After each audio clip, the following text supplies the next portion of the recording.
Allô tout le monde, j'espère que vous allez bien. Aujourd'hui, on se retrouve avec une nouvelle vidéo dans ma série grossesse, accouchement, maternité. Aujourd'hui, j'avais envie de vous parler de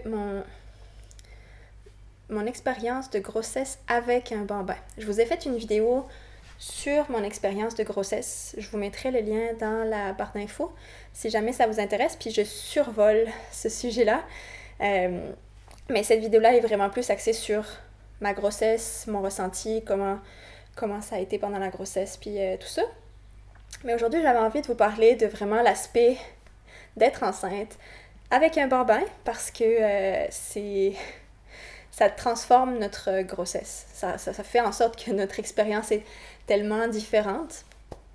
Et il y a des bons côtés puis des mauvais côtés. Je trouve ça intéressant de partager ça avec vous et d'amorcer une réflexion. Donc, c'est ça. Si jamais vous êtes enceinte, vous aussi, avec un bambin, moi, mon garçon, présentement, il a 26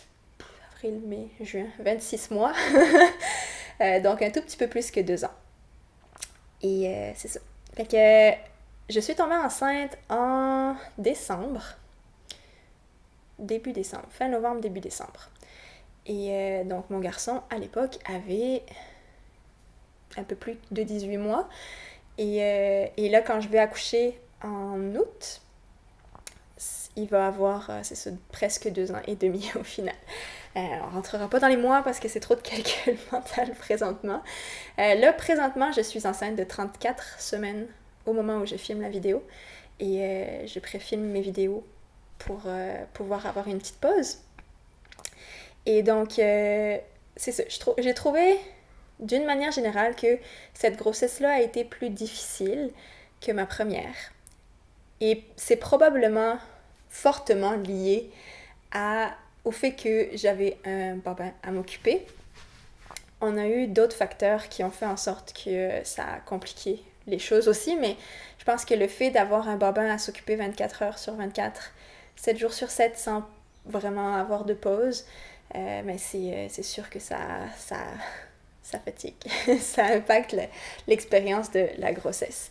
Le premier trimestre, c'est souvent le trimestre de la fatigue intense et des nausées et des symptômes pas tant le fun. et donc, la fatigue intense, là, j'ai trouvé ça difficile. Justement, là, de pouvoir suivre mon garçon, j'avais pas d'énergie. J'ai trouvé ça difficile le premier trimestre, honnêtement, parce que c'est ça, mon garçon, à ce moment-là, il y avait un peu plus de 18 mois et mon garçon est très moteur, très dans le mouvement. Donc, il faut courir après lui constamment et il parle pas beaucoup, donc c'est difficile de communiquer avec lui. On essaye comme on peut, mais c'est pas un enfant, il va pas nous dire ce qu'il veut ou quelle émotion il ressent, en tout cas pour le moment. Donc, la communication est difficile et ça impacte évidemment la gestion des crises. Et là qu'il a eu 2 ans, on est rentré justement dans cette période-là de gestion des émotions, d'apprentissage, de la communication et c'est une période qui est difficile en tant que parent, puis pour l'enfant aussi, qu'on soit enceinte ou pas. et donc, cette période-là, même en n'étant pas enceinte, est difficile. Et là, du fait d'être enceinte et d'être fatiguée, ben c'est sûr que ça vient altérer notre patience, par exemple. J'ai trouvé ça difficile au niveau de ma patience. J'ai toujours trouvé que j'étais quelqu'un qui avait pas de patience. Jusqu'à ce que j'ai des enfants. Jusqu'à ce que j'ai un enfant, puis une garderie. Avec mon garçon, je trouve que j'ai énormément de patience. C'est quelque chose sur lequel je travaille beaucoup et dont je suis quand même fière d'arriver à rester calme dans beaucoup de situations où beaucoup de personnes autour de moi perdraient patience. Et donc d'arriver à accompagner mon enfant de manière la plus bienveillante possible. Mais en étant enceinte, honnêtement, avec la fatigue, avec les nausées, par exemple, au premier trimestre, j'ai trouvé ça difficile. Puis c'est sûr que ma patience était plus limitée. Et ça a teinté notre relation, là. Évidemment, c'est sûr que je me suis trouvée moins bonne, moins patiente, moins bienveillante avec mon garçon que ce que j'ai l'habitude d'être. Et donc, ça c'est venu me culpabiliser, évidemment. Évidemment, je dis ça, en tout cas, c'est venu me culpabiliser. Le deuxième trimestre, ça a relativement été mieux parce que j'ai retrouvé plus d'énergie et ça a fait en sorte que ça a bien été quand même le deuxième trimestre, même si on a eu des complications. J'avais réussi à trouver une bénévole pour s'occuper de mon garçon pendant 3 heures par semaine pour avoir une pause et justement pouvoir faire les choses que j'avais besoin de faire. Avec la fatigue, ce que j'essaye de faire, en fait, c'est que pendant la sieste de mon garçon, puis j'ai la chance d'avoir un garçon qui dort quand même beaucoup l'après-midi, donc j'ai au moins 2 heures, parfois 3 de sieste en après-midi, j'en ai pas le matin.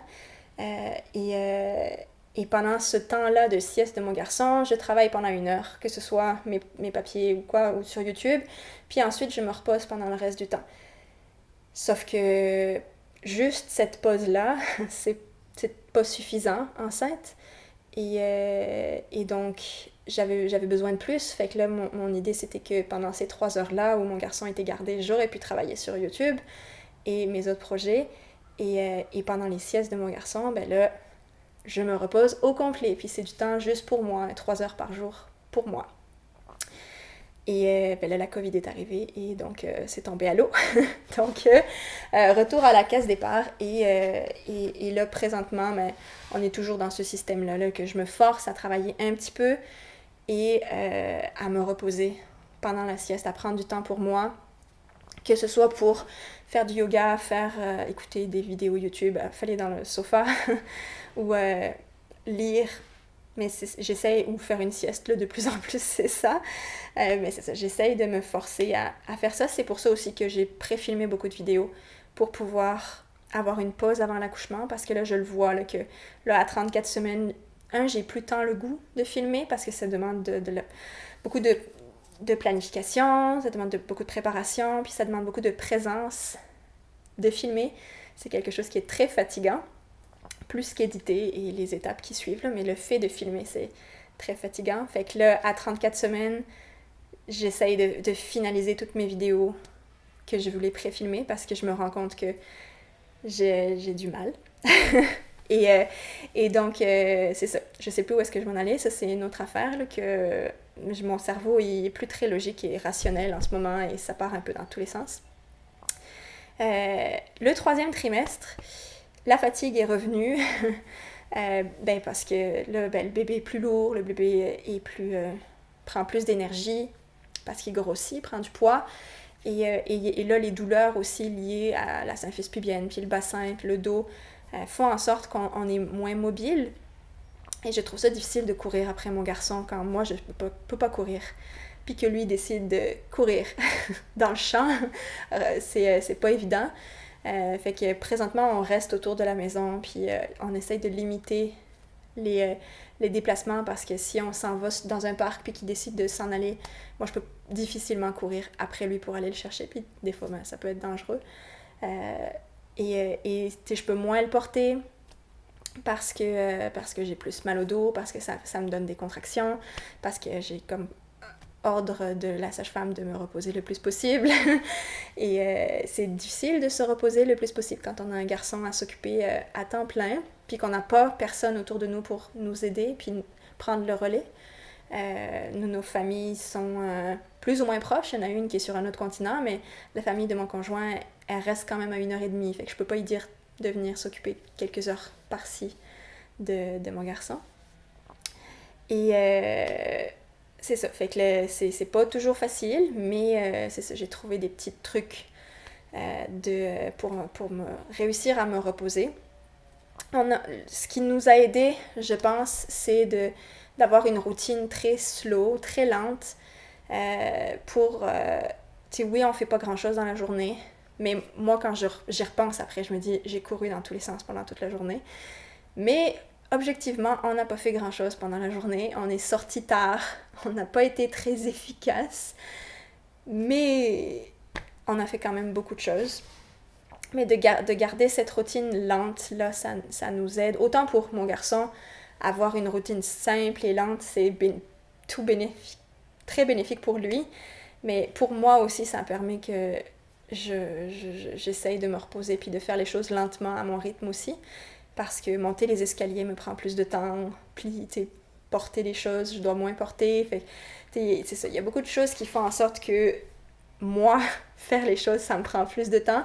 Faire mes projets me prend beaucoup plus de temps. Ranger un tiroir me demande 2 semaines parce que je fais juste ranger 2-3 affaires, puis j'y retourne le lendemain, puis je passe à autre chose. Puis là, fait que c'est pas toujours le fun parce que des fois, on aimerait que les choses se fassent en une journée. Et là, moi, il y a des choses qui traînent parce que je suis en mode rangement et organisation et tri. Et j'arrive pas à mener à bien tous ces projets-là. Mais c'est ça. Hein? On fait une chose à la fois. Ma patience est redevenue très limitée là, avec la fin de la grossesse. Il y a beaucoup de comportements qui viennent me chercher directement. Puis que je prends beaucoup sur moi, puis de souffler, puis de respirer, parce que ça vient me chercher, puis j'essaye de ne pas trop réagir avec mon garçon. Mais ouais, ma patience est vraiment beaucoup plus limitée et je trouve ça beaucoup plus difficile d'agir et de répondre de manière bienveillante parce que quand on est fatigué, on retombe dans ces schémas-là de violence éducative ordinaire et de comment nous on a été élevés, qu'est-ce qui se passe autour de nous, on reproduit ces schémas-là.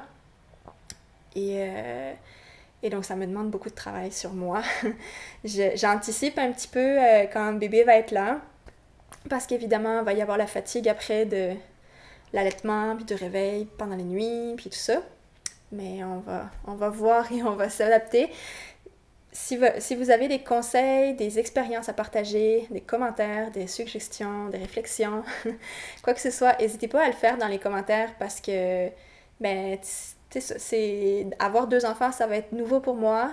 Et être enceinte avec un bambin, c'était nouveau. C'est toutes des choses nouvelles et je suis ouverte à tous les conseils. Je ferai le tri parce qu'il y a des conseils qui sont pas nécessairement les meilleurs conseils, mais je suis ouverte à les écouter et choisir ceux qui nous correspondront le mieux. Mais je serais vraiment curieuse de connaître votre expérience à vous, si vous avez été enceinte avec un bambin, puis comment ça s'est passé aussi après dans le postnatal, autant le postnatal immédiat que long terme, gérer 2 ans avec un nouveau-né, c'est pas facile parce que c'est justement la période des crises, la période où la communication est pas parfaite, puis nous, elle est encore moins, fait que ouais, je suis curieuse de savoir comment vous avez géré ça, puis qu'est-ce qui vous a aidé, des choses que vous avez regrettées, des choses que vous auriez aimé faire après avec du recul, ou que vous avez réussi à faire avec un 3e, un 4e, puis que vous auriez aimé faire avec votre 2e. Oui, votre premier quand vous avez eu votre 2e. Fait que c'est ça. C'est tout ce que je voulais vous dire pour aujourd'hui. Si jamais vous avez des questions aussi, n'hésitez pas à les poser dans les commentaires. Ça va me faire plaisir d'y répondre. Et j'espère que vous avez aimé cette vidéo. Si jamais c'est le cas, n'hésitez pas à la liker et à vous abonner à ma chaîne aussi si vous ne l'êtes pas encore. Dans le fond, sur ma chaîne, je parle de parentalité bienveillante, de pédagogie alternative et de tout ce qui a trait de près ou de loin à l'enfance. Donc si jamais ce sont des sujets qui vous intéressent, si jamais ce sont des sujets qui vous intéressent, n'hésitez pas à vous abonner. Et c'est tout. On se retrouve dans quelques jours avec une nouvelle vidéo. Bye bye!